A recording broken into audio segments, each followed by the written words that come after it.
बिस्मिल्लाहिर्रहमानिर्रहीम। अस्सलाम वालेकुम नाज़रीन, मैं हूं आपका होस्ट अहमद फवाद। आज तारीख है 20 नवंबर और दिन है जुमेरात का। 5 खबरें हैं जी आज की व्लॉग में आपके साथ शेयर करूंगा। पहली बड़ी ब्रेकिंग न्यूज तो जस्टिस रिटायर्ड मंसूर और जस्टिस रिटायर्ड अतर मिनल्ला, इनकी पाकिस्तान तहरीक इंसाफ में शमूलियत से मुतल्लिक है। कुछ अहम तरीन मुलाकातें हो रही हैं जी, एक्सक्लूसिवली आपके साथ तफसीलात शेयर करूंगा।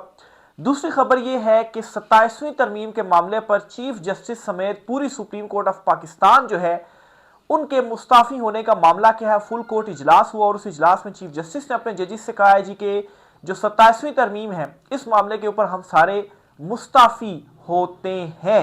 इसकी कुछ तफसीलात हैं जी, आपके साथ मैं शेयर करूंगा। जजेस ने क्या रिस्पॉन्ड किया और सुप्रीम कोर्ट में वैसे ही जो जजेस थे, खास तौर पर जस्टिस मंसूर और अतर मिनल्ला जो हैं, इनके मुस्ताफी होने के बाद बड़ी बेचैनी सी है जी। क्या इस्तीफे आने जा रहे हैं, कुछ एक्सक्लूसिव डिटेल्स इस वाले साहब साथ शेयर करूंगा जी। फिर तीसरी खबर यह है जी कि पाकिस्तान तहरीक इंसाफ को एक मोमेंटम की जरूरत थी और वो मोमेंटम उन्होंने हासिल कर लिया है। जो वाकया हुआ अलीमा खान साहिबा, उज़मा खान साहिबा और नूरीन खान साहिबा, इमरान खान साहब की जो तीनों बहनें हैं, उनके साथ अडयाला जेल के बाहर मौलाना फजल रहमान अपोजिशन इत्तेहाद को लीड करने जा रहे हैं। महमूद अचकजई जो हैं वो खुलकर सामने आ गए हैं। सुहेल अफरीदी जो हैं और जुनैद अकबर, तमाम तैयारियां उनकी जानिब से मुकम्मल कर दी गई हैं। तहरीक का जो आगाज है वो जुम्मे से होने जा रहा है और पूरे सूबे के जो केपी की हद तक तो पूरा सूबा जो है वो बंद होगा। बाकी जो सूबे हैं जी, वहां पर भी कॉल जो है वो दे दी गई है। इस पर कुछ तफसीलात आपके साथ मैं शेयर करूंगा।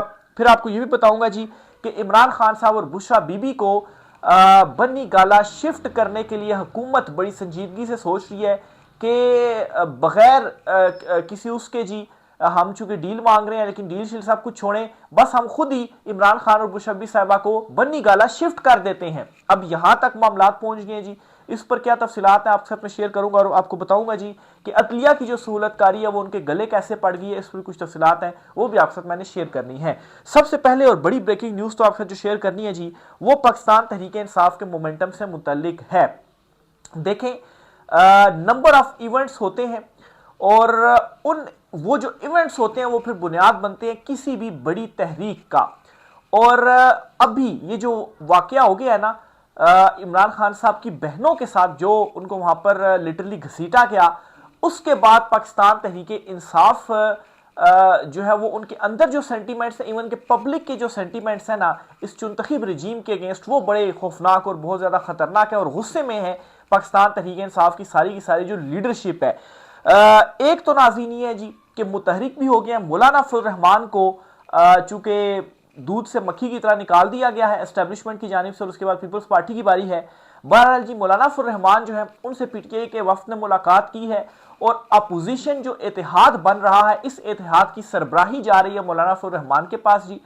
और महमूद अचकजई तो अपोजिशन लीडर हैं पाकिस्तान तहरीक इंसाफ के, क्योंकि अपोजिशन इत्तेहाद जो तहरीक तहफ़्ज़ुज़ आइन की सूरत में बना था जी, उसके सरबराह जो थे वो महमूद अचकजई थे, लेकिन अब वो मौलाना फजल रहमान को दी जा रही है।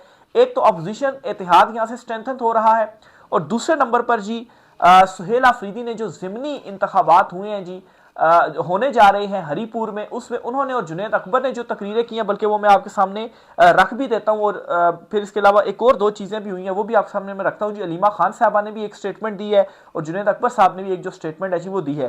पहले तो आप ये सुने जी, फजल रहमान को अपोजिशन इत्तेहाद का सरबराह बनाने पर पीटीआई दीगर जमातों की मुशावरत असेंबली में अपोजिशन लीडर नामजदगी के बाद महमूद अचकजई को इत्तेहाद की सरबराही से हटाने पर गौर, मौलाना से 60% मामला पर इतफाक, आइंदा 3 रोज में पीटीआई वफ्द की मौलाना से मुलाकात होगी, कुछ रहनुमा मौलाना से इत्तेहाद के मुखालिफ खान से नए इत्तेहाद की मंजूरी ली जाएगी।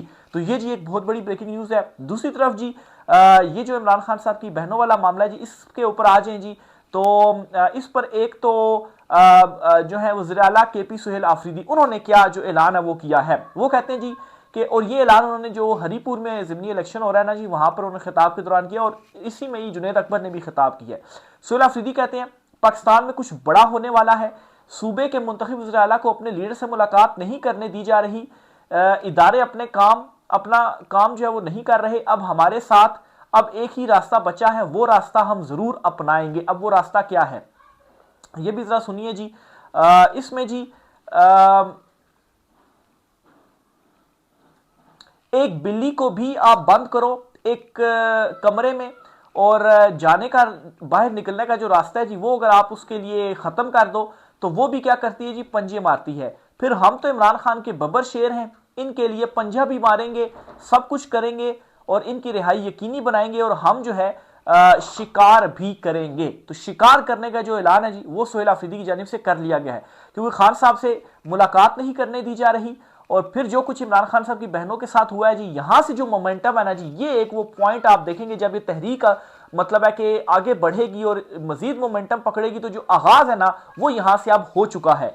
फिर इसी तरह से जी मैं आपके साथ जुनैद अकबर जो है उनकी भी जो स्टेटमेंट है जी वो शेयर करता हूं, लेकिन उससे पहले आपको अलीमा खान साहबा की एक स्टेटमेंट है वो बताता चलूं जी। वो कहती हैं कि गिरफ्तारी से एक दिन पहले 4 अगस्त को इमरान खान के घर लोग आए और कहा कि हम आपको महफूज रास्ता देते हैं, आप लंदन या किसी और मुल्क में चले जाएं, लेकिन इमरान खान ने इनकार कर दिया। उन्होंने कहा था कि मैंने कोई गलत काम नहीं किया, मैं मुकदमात का सामना करूंगा, चोर होता तो मुल्क छोड़कर चला जाता। तो उस वक्त भी इमरान खान साहब को डील की ऑफर की गई थी। अब तो इतनी सख्तियां सह ली हैं, अब मतलब है कि ऐसा तो नहीं होगा कि रोजा आप असर के टाइम पे तोड़ दें, तो कोई डील शील किसी को भी नहीं मिलनी है, ये अब क्लियर हो चुका है ताकतवर हलकों को भी। जुनैद अकबर साहब क्या कहते हैं जी, ये जरा सुनिए जी। जुनैद अकबर कहते हैं, मरियम नवाज सुन लो, अगर हम तुम्हारी तरह गिरे हुए होते तो खुदा की कसम आज तुम्हारा शोहर हरिपुर में कंपेन नहीं कर रहा होता, क्योंकि हरिपुर केपी में आता है। हाँ, इसको हम यहाँ पर घसीटते, खुदा की कसम हमारे कारकुनान तुम्हारी क्यादत को केपी से निकलने ना देते। हम सब कुछ कर सकते हैं, लेकिन हमारी तरबियत तुम्हारी तरह गिरी हुई नहीं है। तो ये जी जुनैद अकबर साहब ने कहा जी। फिर वो कहते हैं कि इस्लामाबाद रावलपिंडी को पानी हरिपुर से जाता है, मरी को पानी केपी से जाता है। वज़ीर आला साहब, अगर घी सीधी उंगली से ना निकले तो उंगली टेढ़ी करनी पड़ती है। हमारी पंजाब ने गंदुम बंद की, हमें अब इनका पानी बंद कर देना होगा। तो ये तमाम ये जो बातें की हैं जुनैद अकबर ने और सोहेल अफरीदी ने, कब हो रहा है जी? बुनियाद जो चीजें बन रही है ना, यानी कि जो कुछ इमरान खान साहब की बहनों के साथ किया गया, और जो मतलब है कि तमाम कानूनी रास्ता अपनाने के बावजूद भी मुलाकात नहीं करने दी जा रही, और अदालती अहकामात के बावजूद भी मुलाकात जो है वो नहीं करने दी जा रही। तो अब ये ऐलानात सामने आ गए हैं। तो इसलिए मैं कह रहा हूं जी कि पाकिस्तान तहरीक इंसाफ ने मोमेंटम गेन कर लिया है, और यही बुनियाद बनेगा जी एक बहुत बड़ी तहरीक की। फिर इसके साथ ही एक और खबर भी आपको देता चलूं जी, हुकूमत घबरा चुकी है, और अब जी अंसार अब्बासी साहब जो कि जर्नलिस्ट हैं, और इनके हवाले से सब जानते हैं जी कि हुकूमती हलकों के बड़े करीब हैं, और इनके हवाले से भी ख्याल किया जाता है कि असल में उन्हीं की जो पैगाम रसानियाँ या वहाँ पर क्या चल रहा होता है वही आकर जो खबरों की शक्ल में जो है वो सामने पहुंचाते हैं। बहरहाल जी ये कहते हैं कि इमरान खान की 3 बहनों को डयाला जेल के बाहर सर्दियों की रात सड़क पर धरना दिए देखकर बहुत दुख हुआ। एक तरफ अफसोस इस बात का है कि हुकूमत की तरफ से बहनों को भाई से मिलने की इजाजत नहीं मिलती। तो अब ये लोग भी बोलना शुरू हो गए हैं। फिर वो कहते हैं, तो दूसरी तरफ तहरीक इंसाफ के वोटर्स सपोर्टर्स की सख्त मोहरी के मासवाए बहनों के इमरान खान की रिहाई के लिए कोई बाहर निकलने को तैयार नहीं। शहबाज गिल, कासिम सूरी, ये सारे जो हैं, अच्छा आगे उन्होंने काफ़ी और सारी जो चीज़ें जी वो लिखी हैं, लेकिन एक चीज़ आप याद रखिएगा कि वोटर सपोर्टर्स जो हैं वो भी रेडी हैं, खाली उनको कॉल दी जानी है। तो एक तरफ वो ये लिखते हैं जी, फिर साथ मजीद में सबसे इंपॉर्टेंट चीज़ जो वो इसके अंदर लिखते हैं जी, वो है जी कि इमरान खान और बुशरा बीबी को हुकूमत और एस्टेब्लिशमेंट खुद ही बनी गाला शिफ्ट कर दे, उनके घर को सब जेल डिक्लेयर किया जाए, करीबी रिश्तेदारों को बाकायदा मुलाकात की इजाज़त दी जाए, इनसे तल्ख सियासी माहौल में बेहतरी आएगी। इमरान खान खुद कभी ये दरख्वास्त नहीं करेंगे। तो अब जी मैं समझता हूँ जी कि इस कॉलम के बाद ये हुकूमती हलकों के अंदर अब ये तजवीज़ें सामने आ रही हैं जी कि इन दोनों को, इमरान खान साहब को, शब्बीर साहबा को खुद ही आप शिफ्ट कर दें, वो दरख्वास्त नहीं करेंगे, और वहाँ पर उनके रिश्तेदारों से जो मुलाकात है वो आप होने दें, और साथ ही साथ वो जो बहनों के साथ हुआ इसका भी जिक्र कर रहे हैं। तो इसका मतलब ये है कि अब पानी सर से ऊपर जो है वो इस हद तक निकल चुका है कि अगर आपने ये स्टेप ना उठाया, मुलाकातें ना होने दी, बनी गाला शिफ्ट ना होने दिया, तो फिर क्या होगा जी? किस चीज़ का तासुर दिया जा रहा है कि फिर जो मोमेंटम बन चुका है इसके नतीजे में जो तहरीक चलने वाली है फिर वो नॉन स्टॉप होगी, फिर उसको आप रोक नहीं पाएंगे। तो एक तो जी ये बहुत इंपॉर्टेंट जो डेवलपमेंट है जी वो हुई है। फिर इसी तरह से जी एक और खबर आपसे शेयर करनी है जी, और वो है जी कि जस्टिस रिटायर्ड मंसूर और जस्टिस रिटायर्ड अतर जो हैं, जस्टिस अतर मिल्ला जो हैं, उनकी तो कुछ रोज़ कबल तहरीक तहफ़्ज़ुज़ आइन के अहम रहनुमा से जो मुलाकात है वो हुई है, और फिर उसके बाद जस्टिस रिटायर्ड मंसूर अली शाह ने भी एक तकरीर की और उसमें उन्होंने कहा जी कि आपको अपने हकूक के लिए खुद निकलना पड़े होगा और अपने हकूक जो हैं वो हासिल करने होंगे। और ये दो स्टेटमेंट्स के बाद अब पीटीआई ये ख्वाहिश कर रही है जी कि ये दोनों भी पीटीआई में आए और जो तहरीकें वगैरह चलेंगी उसमें भी ये बतौर लीड जो रोल है जी वो प्ले करे। बल्कि जस्टिस अतर मुल्ला ने जो एक मुलाकात की है उस मुलाकात को इस समय में भी देखा जा रहा है जी कि बाकायदा तौर पर शमूलियत ही हो गई है। लेकिन खैर बाकायदा तौर पर शमूलियत तो नहीं हुई, लेकिन अब ये पीटीआई चाह रही है और इन दोनों की जानिब से भी जो स्टेटमेंट्स हैं जी वो आ चुकी हैं। और अगर हालात मतलब है कि जाहिर सी बात है एक बड़ी तहरीक चलती है, हालात दूसरी तरफ जाते हैं, मुड़ते हैं, तो मैं ये समझता हूं कि ये दोनों जो जजेस हैं जी ये भी फिर बाहर निकलेंगे और चीज़ों को लीड करेंगे। अगर इस मोमेंटम को भी तोड़ दिया जाता है तो फिर शायद ये दोनों जजेस भी ना निकले, शायद की मैं बात कर रहा हूं। लेकिन अब जो मोमेंटम एक गेन कर लिया ना पीटीआई ने, ये मोमेंटम टूटने वाला नहीं है, क्योंकि इसको अली अमीन गंडापुर नहीं बल्कि सुहेल आफरीदी जो हैं इस मरतबा वज़ीर आला वो हैं और वो उस तरह से नहीं होगा कि वो बड़ा इजला फैलान कर वापस जो है वो चले जाएंगे।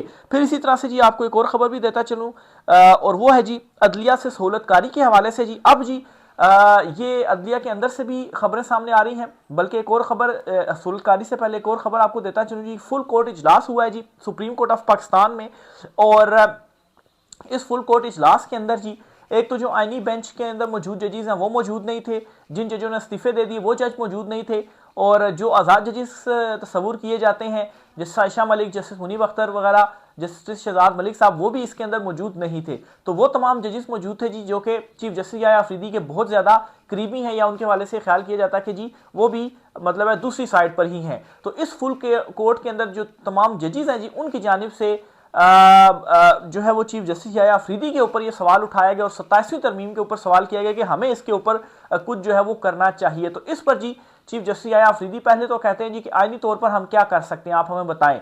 तो जाहिर सी बात है आइन को ही बदल दिया गया, तो फिर आप मतलब है कि ये अब बात ही कहना कि आइन के अंदर हम क्या कर सकते हैं, आइन को ही बदल दिया गया है, आपने उसी चीज को तो देखना है। तो अगर आप इसी ये जो बदला हुआ आइन है इसके अंदर रहेंगे तो फिर तो आप यही कहेंगे जी हम तो कुछ नहीं कर सकते हैं। मिसाल के तौर पर अगर आइन कल बदल दिया जाए कि कत्ल का जो मुलजिम है उसको मतलब 10 लाख रुपए इनाम मिलेगा, तो आप ये कहेंगे जी कि भाई आइन ही बदल दिया गया तो हम तो यही जो फैसले हैं वो देंगे। नहीं, आपने देखना है कि आइन जो है वो उसके ऊपर फुल कोर्ट बनानी है कि ये इस किस्म की जो तरमीमें हैं वो हो सकती हैं कि नहीं हो सकती हैं। ऐसी तो नहीं हो सकती जिसने कत्ल किया उसको उसकी जो सजा है जी वो मिलनी है।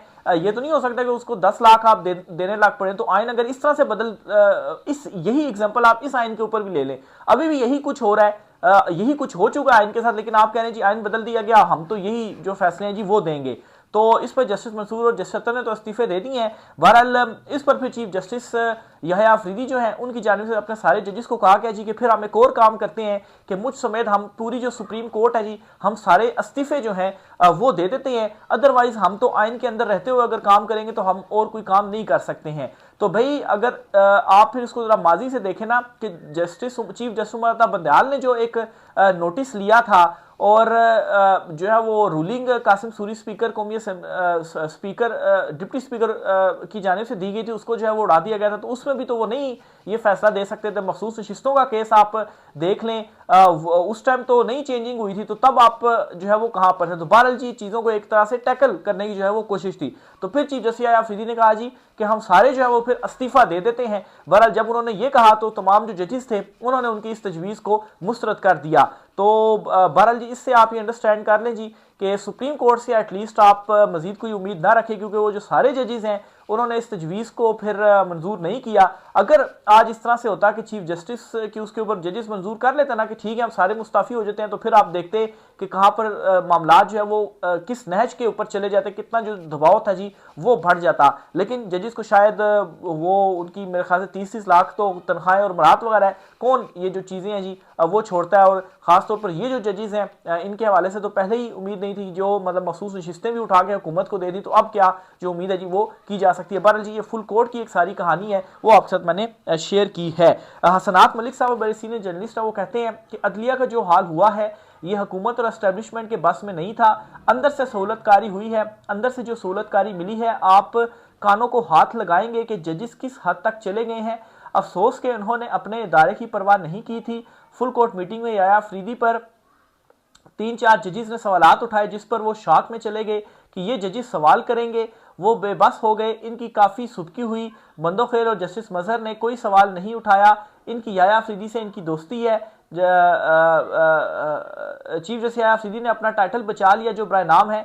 उन्होंने इस्तीफे की धमकी जो है वो दी थी। तो बहरहाल जी अदलिया की सहूलतकारी अंदर से जो हुई है उसके बाद मुमकिन नहीं हो सकता। और उसकी आप ये कहानी जो एक सामने आई है जी कि सारे जजों को जब कहा गया कि सारे इस्तीफे दें वो फिर चुप कर गए, तो जाहिर सी बात है अगर पहले मखसूस नशिस्तें ना दी जाती तो फिर ये यहाँ तक जो सूरत हाल है वो ना पहुंच सकती और अभी भी कोई इस्तीफे देने के लिए तैयार नहीं है। तो अंदर से एक बड़ी जो सहूलतकारी है जी वो हुई है। अगर अदलिया के अंदर से मामलात ना होते तो ऐसा बिल्कुल मुमकिन हो ही नहीं सकता था। तो ये जी आज कुछ आम तरीन तफसीलात हैं। राय का सार कीजिएगा। आज के व्लॉग से इतना ही, इजाजत दीजिए। अल्लाह हाफिज।